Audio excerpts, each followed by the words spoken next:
Good morning, allez, Iden le sera aujourd'hui le Nishmat, David Ben Fortuna Mazal Fritna et Dvorah Batester. Si vous souhaitez aussi aider une prochaine étude de Misha, contactez 5 minutes éternelles, nous suivons Mesechet Nedarim, Perik Dalet, Mishnah Bet. Hamudar Ana Mechavero, Shokel et Shiklo, Uforea et Chovo, Umachzirlo et Avedato, Makom Shenotlim Alea Sachar, Tipolana Legdesh. On continue à parler de celui qui est Mudar Ana Mechavero, il a fait un éder, que son ami ne profitera plus de lui et je profite plus de toi. Je me suis fâché avec lui et je lui ai dit, soit j'ai juré, dans ce cas-là c'est plus un néder, c'est je vous a, ou soit j'ai prononcé ça sous forme de néder, tout ce que j'ai de chez toi, moi je suis kadosh, tout est sanctifié par rapport à toi, tu profites plus de chez moi. Et moi je profite plus de chez toi, on se connaît plus, je me suis fâché. Alors du coup, on est en train de définir maintenant dans une de Mishnayot, qu'est-ce que, malgré tout, on a le droit tant bien que mal de faire entre nous, et qu'est-ce qu'on n'a pas le droit de faire. On avait appris dans la Mishnah précédente, par exemple, qu'on n'a pas le droit de lui prêter des objets. On avait appris que j'ai pas le droit de le laisser passer par chez moi pour raccourcir son chemin. À présent, on va découvrir maintenant, à partir de notre Mishnah, on va découvrir des choses qui sont quand même permises de faire. Alors, pour comprendre le principe, je vais vous poser une généralité très floue, qu'au fur et à mesure qu'on va avancer dans la Mishnayot, on va découvrir qu'est-ce que ça inclut précisément. La généralité, elle est simple. On différencie dans plein de domaines de halakha, si je vous apporte quelque chose ou si je vous évite une perte. Dans plein de domaines de halakha, même principe aussi, est-ce que je vous fais une perte, parce que je vous empêche un manque à gagner. Il y a des choses que vous avez, et que j'empêche qu'ils vont être perdus, j'aurai le droit de le faire. Des choses que vous n'avez pas, je n'aurai pas le droit de vous les apporter. Vous avez compris l'idée? Lorsque je vous prête un objet, vous n'avez pas d'objet, je vous le prête, voilà, maintenant vous l'avez. Mais imaginez que vous avez toutes sortes de pertes imminentes, et j'évite qu'elles vous atteignent. Lorsque je vais éviter cette perte-là, je ne vous ai rien donné. Je vais juste éviter une perte. Dans ce cas-là, ça s'appelle que je ne vous ai rien donné concrètement. Si je suis Moudar Ana, j'ai le droit de vous faire cette chose-là. On va avoir maintenant 3 exemples dans notre Mishnah, on va les expliquer presque dans le désordre. D'abord, je les traduis. À Moudar Ana, Mechadro, celui qui fait le néder de ne plus profiter de son ami, Shokel et Chiklo, j'aurai le droit de payer le Machatzit Shekel pour lui, alors qu'il n'a pas le droit de profiter de moi, je paye le Machatzit Shekel pour lui. Ou pour être j'ai le droit de lui rembourser une dette, pas à lui, à quelqu'un d'autre. Il lui doit 1000 shekels à lui, moi je paye 1000 shekels. Ou encore, troisième cas, au Marziro et Tavedato, j'ai le droit de lui rendre à lui sa perte. D'accord? Je m'explique. On va commencer d'abord par le troisième, c'est le plus facile. Parce que, soit, mon voisin, israéli, je me suis disputé avec lui, on s'est promis qu'on profite, on a fait le néder, qu'on interdit de profiter ni toi de moi, ni lui de moi, je veux plus entendre parler de lui. Tout ce que j'ai chez moi, c'est cadeau, je ne profite plus de moi, c'est tout. On s'est bien disputé, je me retrouve maintenant dans une synagogue à 70 km, je prends un livre pour faire la tfila, et alors là, Israéli, mon voisin, la même adresse, c'est son livre. Le pauvre, je me rappelle qu'il y a 5 ans, il était parti là-bas, il a oublié son livre très cher, il aime beaucoup ce livre. Je dois lui rendre. Est-ce que j'ai le droit de lui rendre? Et le chien me dit oui, j'ai le droit de lui rendre. Pour quelle raison? Parce que le livre, même s'il est là-bas, il lui appartient à lui. Parce qu'un objet perdu, ça lui appartient encore, il y a le devoir de la Shabbat Aveda. Partout où vous trouvez un livre, il y a un nom dessus, vous avez le rendre, même s'il n'y a pas de nom, il faut le rendre avec Simanim. Là, c'est le problème de la Shabbat Aveda, c'est pas notre sujet. Mais en tout cas, il y a le devoir de lui rendre. Si c'est ça, le livre lui appartient à lui. C'est vrai que maintenant, à 70 km d'ici, il y a des fortes chances de ne plus jamais lui revenir, mais c'est pas encore sûr. Si je lui rapporte finalement, eh ben, je ne lui ai pas apporté un livre. J'ai juste évité qu'il perde un livre. Je ne lui ai pas donné son livre. Je ne lui ai pas donné un livre. J'ai juste évité qu'il perde un livre. J'ai évité une perte, c'est permis. Précision quand même que Makom chez Notlin Alea Sachar, si on est dans un endroit où on a l'habitude de payer celui qui rend la Shabbat Aveda, de lui donner une petite pièce. Alors dans ce cas-là, Tipolana Legdesh, on n'aura pas le droit de profiter de ça. Alors là, on explique un petit peu mieux. On parle que le néder que j'ai fait, on a fait un néder mutuel. Tu profites plus de moi, je profite plus de toi, je ne veux plus entendre parler de toi. De ce fait, maintenant, on a l'habitude maintenant que quand je rends une Shabbat Aveda à quelqu'un, l'usage il est de me sortir un petit billet, de me le donner. Un petit 10% de ce que ça coûte. Pas d'obligation, mais c'est l'usage de le faire. D'accord? C'est l'usage de le faire, je ne sais pas s'il n'y a pas d'obligation. Je vais préciser quelque chose que je ne suis pas sûr de mon coup, que je pense qu'il faut d'afrique une obligation de le mettre. Il y a un usage en tout cas de toujours donner ouais. Je pense qu'il faut dire qu'il y a une obligation de payer. On a l'usage il est de payer, c'est comme quand on va au restaurant, il faut laisser 10% de type. Et c'est une obligation, si vous ne le payez pas, on va vous le réclamer parce que c'est un dû. D'accord? C'est comme ça qu'on paye les employés. Donc, l'obligation de payer, de donner une petite pièce à celui qui vous rend la Veda, la Shabbat Veda, de ce fait. Maintenant, on se retrouve dans une situation, je vais lui rapporter jusqu'à 70 km, et je lui trouve son livre et je lui rapporte. Là, on a un vrai problème, parce que je lui donne gratuitement, parce qu'il ne peut pas me payer à moi. S'il me paye à moi, ça s'appelle qu'il veut que je profite de lui, et on n'a pas le droit de profiter.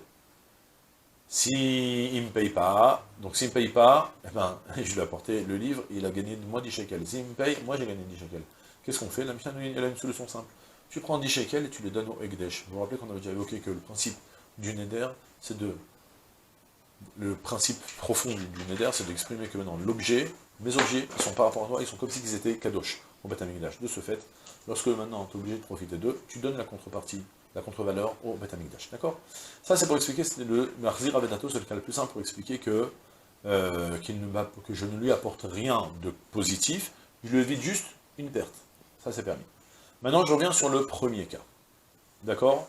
Shokel et Chiklo, que j'ai le droit de lui payer le Machatzit à Shekel. Là, ça touche à une discussion complexe. On ne va pas expliquer selon le Barthénora, mais on va expliquer selon le Tosot Yom Tov. C'est beaucoup plus facile qu'il nous rapporte le Ran. Soit, obligation, chaque juif, à l'époque du Beth Amikdash, Rosh Chodesh, Adar arrive, on commence à récolter le Machatzit à Shekel, on a obligation de payer la cotisation chaque juif, le Machatzit à Shekel au Beth Amikdash, avec ça on va porter le Korbanot durant toute l'année prochaine.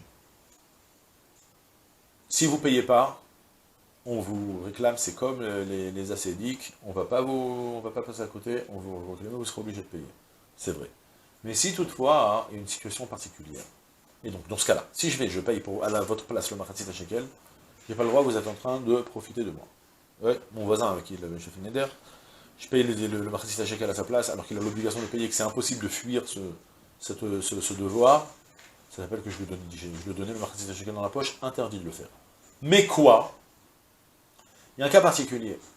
Dans notre quartier, on habite loin d'Yerushalayim, on a fixé qu'on va cotiser comme ça, qu'on va prendre un délégué, et jusqu'à telle date, on doit tous lui apporter le Machatzit Shekel, et après il prend tout le gros sac avec toutes les pièces, il les apporte au Beth Amikdash. On les a donnés au Shaliach. Maintenant, le temps qu'on les donne au Shaliach, je rentre pas, je passe les détails, mais on a déjà passé le premier Nissan, au Beth Amikdash, on a déjà prélevé la Troumat Alishka. Laissez tomber les détails si vous n'avez pas compris. Mais en tout cas, depuis le moment, on a commencé au Beth Amikdash à utiliser les shkalim de la nouvelle année. Mais on a fait concrètement, dès qu'on a commencé au Beth Amikdash à utiliser les shkalim, si moi, mon shekel, il était déjà donné à un shaliach, et qu'après le shaliach va perdre le Machatzit shekel, j'ai plus d'obligation de payer. En deux mots, j'ai rallongé un peu, mais tout simplement, dès que j'ai donné au shaliach, le shaliach est en route pour le shkalim, il va y avoir un moment où, si le shaliach il perd l'argent, j'ai plus d'obligation de payer à sa place, de repayer une deuxième fois le Machatzit shekel. L'usage était cependant d'être fair play. Le Beth Amikdash, vous savez, c'est pas comme la Médina, c'est pas comme le gouvernement, l'État, c'est pas tellement kadosh. Ouais, même si les impôts ils ont été perdus, mais on redonnait quand même une deuxième fois, parce que le Beth Amikdash il a besoin d'argent. Donc l'usage il était de payer une deuxième fois. Il n'y avait rien qui m'en imposait. Maintenant, pour payer sa deuxième fois, le Moudarana il vient, il paye à ma place. Est-ce qu'il m'a apporté quelque chose? Réponse, non, il m'a rien apporté. Pourquoi? Parce qu'il est venu payer de l'argent que je n'avais pas le devoir de payer. Même si j'étais fair play, j'aurais voulu le payer, mais il n'y a rien qui m'imposait de le payer. Et quand il paye, il m'a rien apporté. Il m'a juste évité une perte de payer un argent que je n'étais pas obligé de payer, qu'il n'y avait rien qui m'imposait de payer. Vous avez compris le principe? Alors maintenant, on arrive au cas plus délicat. C'est une sorte de pourrait être au veau que celui qui est Moudarana de moi, ou moi je suis Moudarana de lui, enfin, c'est mutuel. La Mishnah me dit, j'ai le droit de partir payer une dette pour lui. Et ça s'expliquait de deux manières, ça devient compliqué. Donc on va illustrer le cas. Moi, mon voisin, israélien, je me suis fâché, on s'est engueulé complètement. Ah, Nedarim, profite plus de moi, je profite plus de toi. Ok. Maintenant, je sais que lui, il doit 1000 shekels, et j'ai de la peine pour lui. Parce que moi, je suis riche, et lui, il est pauvre. Et j'ai de la peine pour lui. On reste juif, même quand on se dispute, on porte son frère juif dans le cœur, rien à faire. Ouais. Et donc du coup, moi j'ai envie d'aller payer quand même sa dette pour lui, comme ça son créancier il ne va plus lui prendre la tête. Est-ce que j'ai le droit de payer? Apparemment la Mishnah me le permet, et Bémet a des avis qui le permettent. Mais le Barthénora il apporte deux explications, c'est deux avis dans la Gemara qu'on va expliquer. On va d'abord expliquer avec le deuxième avis. Le deuxième avis qui est rapporté, qui est plus simple, c'est qu'en fait, on parle qu'en réalité, lui, Israël, Quand il a emprunté l'argent de Reuven, en fait, c'est son frère. Et il lui a dit, écoute-moi mon frère, je sais que tu es en difficulté d'argent. Je te prête de l'argent, mais si tu as, tu me rembourses. Si tu n'as pas, tu me rembourses ça. Sois à l'aise. Donc du coup, lui, il a pris cet argent, mais il n'a rien qui l'impose de l'imposer, parce que son frère, là, Reuven, quand il a prêté l'argent, il a prêté 5000 shekels, mais il l'a pas obligé de le rembourser. Il lui a dit selon ton humeur, comme ça se présente. Maintenant, lui, c'est quelqu'un de très droit. Il ne peut pas supporter chaque fois qu'il croise son frère, et il fait que de calculer comment je vais le rembourser, comment je vais le rembourser. C'est quelque chose qui lui prend la tête. Mais il n'y a rien qui l'impose de le rembourser. Si moi je vais maintenant et je paye cette dette à son frère, ça veut dire que concrètement, je ne lui ai rien donné.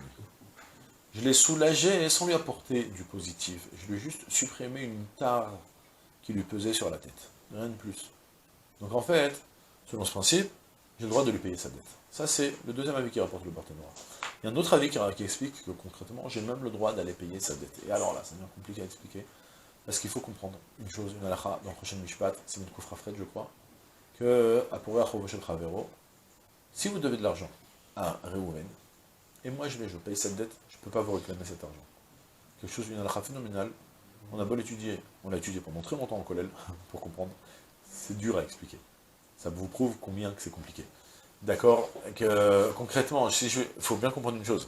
Si je vais faire des travaux chez vous sans avoir votre accord, je vous ai installé un masgan, je suis venu labourer votre champ, je vous ai repeint votre maison, quoi qu'il arrive, vous devez me payer. La question c'est combien? Le prix le plus bas de ce que vous devez me payer? Il y a des détails. Si vous pouvez me dire reprends ce que tu as mis, vous pourrez me le dire, mais si c'est des choses que je ne peux pas reprendre, je ne peux pas enlever la peinture du mur, vous comprenez bien.